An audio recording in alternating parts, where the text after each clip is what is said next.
Saudara dalam Kristus, kali ini adalah pelajaran ke-6 yang diberi judul Saya Seorang Kristen, lalu sekarang apa yang harus saya lakukan? Bapa yang di surga, bimbinglah kami melalui pelajaran ini, biarlah Engkau berbicara dalam hati kami tentang pelajaran ini supaya kami bisa menerapkannya dalam kehidupan kami, tidak hanya mendengar. Terima kasih Tuhan Yesus, dalam nama Yesus kami berdoa, amin. Setelah kita aktif dalam gereja, kita akan menyadari, bahkan mungkin pada saat baru-baru kita pertama-tama mengalami cinta dengan Kristus, kita melihat komunitas gereja adalah komunitas yang sangat baik, tempat di mana orang-orang saling mendukung, saling memberikan bantuan, saling memberikan input, memberikan nasihat. Tetapi juga di sana juga kita bisa mengalami ketersinggungan karena pada saat orang berkumpul di sana ada perselisihan pendapat, dan itu normal-normal saja. Jadi kita di situ juga pada saat kita tersinggung, kita belajar bagaimana mengampuni, bagaimana bersikap, bagaimana membantu orang, melihat kesulitan orang, dan lain sebagainya. Banyak hal yang bisa kita pelajari dari kebersamaan di gereja. Nah, kita mungkin bertanya, apa yang harus kita lakukan setelah kita menjadi seorang Kristen? Di bawah sini, yang berikut ini saya akan jabarkan ada 7 poin yang harus kita lakukan. Yang pertama, mengasihi Tuhan dan manusia. Lukas 10 ayat 27 mengatakan, kasihilah Tuhan Allahmu dengan segenap hatimu, dengan segenap jiwamu, dan dengan segenap kekuatanmu, dan dengan segenap akal budimu, dan kasihilah sesamamu manusia seperti dirimu sendiri. Saudara, mengasihi Tuhan adalah satu komitmen yang tertinggi. Mengasihi manusia juga adalah komitmen yang tinggi. Jadi di sini persyaratannya adalah kita harus mengasihi Tuhan dengan segenap hatimu, segenap jiwamu, segenap kekuatanmu, segenap akal budimu. Dengan kata lain, keseluruhan kita dituntut di situ untuk mengasihi Tuhan Allah kita. Demikian juga diminta juga kita mengasihi sesama manusia seperti kita mengasihi diri kita sendiri. Ini adalah komitmen yang sangat tinggi dari persyaratan pertama. Persyaratan kedua, kita dianjurkan untuk baca Alkitab. Karena dengan membaca Alkitab, kita mengetahui, kita belajar tentang siapa Tuhan yang kita sembah.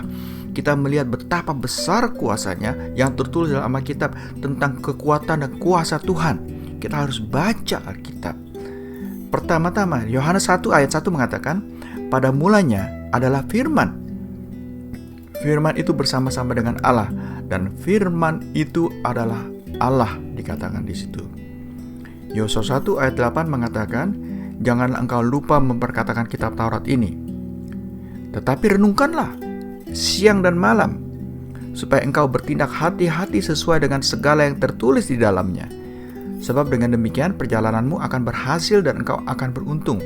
Jadi maksudnya, kita diwajibkan merenungkan isi kitab, isi Alkitab, dan tidak hanya membaca tetapi melakukan dalam kehidupan kita sehari-hari. Sangatlah penting membaca Alkitab setiap hari. Mungkin 1-2 pasal setiap hari. Kita membuat komitmen pagi 2 pasal, sore 2 pasal, mungkin sebelum tidur 2 pasal. Kita akan belajar banyak.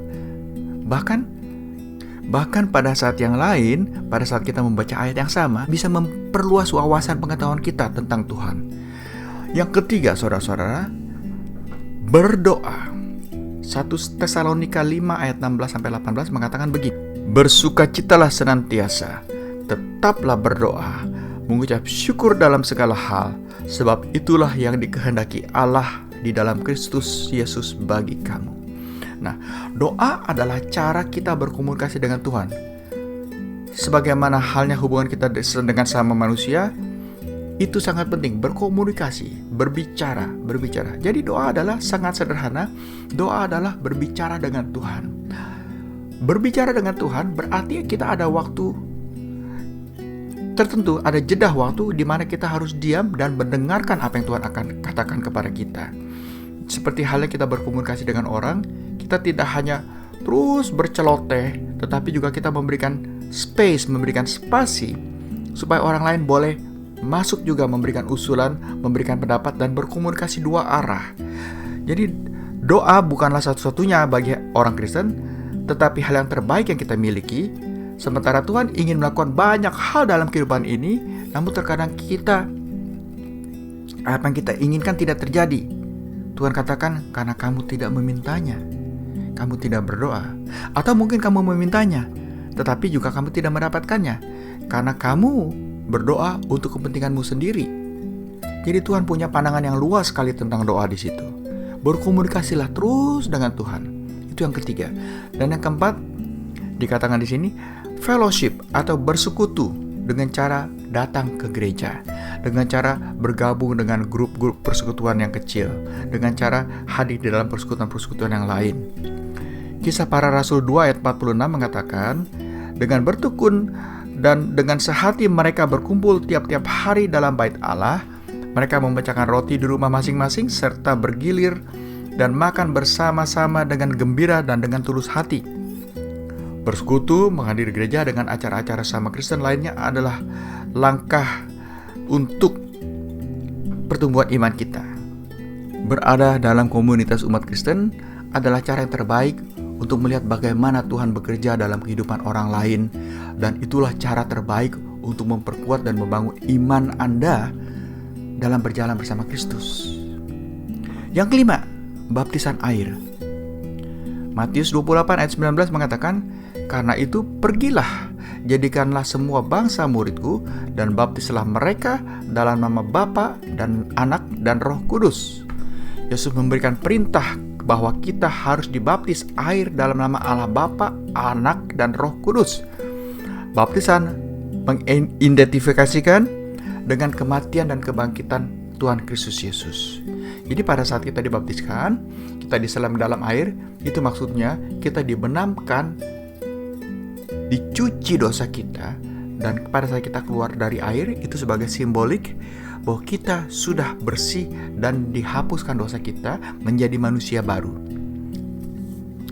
Yang keenam, terus berjalan dalam iman dan pimpinan Roh Kudus. Roma 8 ayat 14 mengatakan, semua orang yang dipimpin Roh Kudus adalah anak Allah. Mazmur 46 ayat 10 mengatakan, diamlah dan ketahuilah bahwa akulah Allah. Aku ditinggikan di antara bangsa-bangsa, ditinggikan di bumi. Dan yang ketujuh, saudara, yang terakhir, kita nyatakan iman kita pada Kristus Yesus.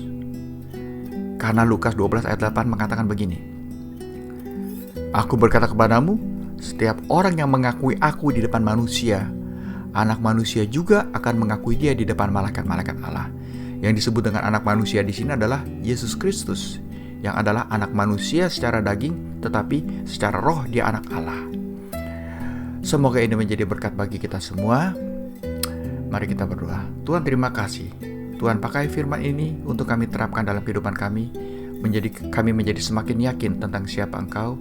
Dan Tuhan, bimbing kami, karena kami lemah, jatuh ke dalam dosa, tapi tangan-Mu yang kuat menopang kami. Terima kasih Yesus. Amin.